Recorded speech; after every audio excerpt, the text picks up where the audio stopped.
UFC 22A భూములకు revenue సదస్సుల్లో పరిష్కారం లభిస్తుందని జిల్లా కలెక్టర్ ఎంఎన్ హరీంద్ర ప్రసాద్ పేర్కొన్నారు.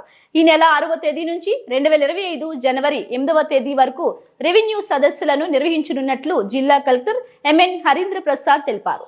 జిల్లా కలెక్టర్ కార్యాలయ వీసీ మందిరంలో రెవెన్యూ సదస్సుల నిర్వహణ, మెగా పేరెంట్స్ అండ్ టీచర్స్ సమావేశంపై ఆయన మీడియా సమావేశం నిర్వహించారు.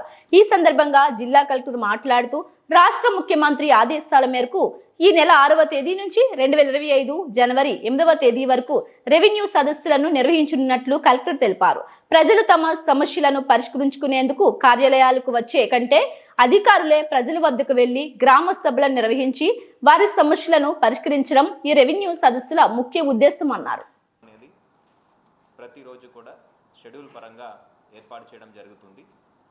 ఈ సదస్సులో మండల్ రెవెన్యూ ఆఫీసర్ అంటే తహసీల్దార్ వర్యులు, డిప్యూటీ తహసీల్దార్, రెవెన్యూ ఇన్స్పెక్టర్, ఆ గ్రామానికి చెందిన విలేజ్ రెవెన్యూ ఆఫీసర్ వీళ్ళందరూ కూడా ఒక బృందంగా వెళ్ళి వీళ్ళతో పాటు అనుబంధ శాఖలు ఫారెస్ట్ కావచ్చు, ఎండోన్మెంట్ కావచ్చు, రిజిస్ట్రేషన్ డిపార్ట్మెంట్ కావచ్చు, వీళ్ళొక్క సిబ్బంది కూడా వీళ్ళతో పాటు వెళ్ళి గ్రామం వారీగా సభలు ఏర్పాటు చేసుకొని రెవెన్యూ శాఖ సంబంధించిన సమస్యలన్నీ కూడా దీని ద్వారా పరిష్కారం చేయడం జరుగుతుంది. ప్రజలు ఆఫీస్కి వచ్చి వాళ్ళొక్క ఫిర్యాదు ఇచ్చే పరిస్థితి పక్కన పెట్టేసి మనమే ప్రభుత్వమే ప్రజల దగ్గర వెళ్ళే విధంగా ఈ కార్యక్రమం అనేది ప్లాన్ చేయడం జరిగింది. దీని ద్వారా గ్రామంలో ఉన్న సమస్యలు స్థానికంగా పరిష్కారం చేయడానికి పూర్తి స్థాయిలో కృషి చేయడం జరుగుతుంది.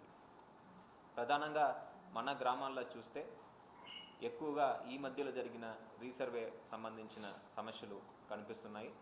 అంతేకాకుండా 22A లాంటి సమస్యలు, అర్బన్ ప్రాంతం తీసుకుంటే ULC లాంటి ఇష్యూస్, దెన్ బర్త్ సర్టిఫికేట్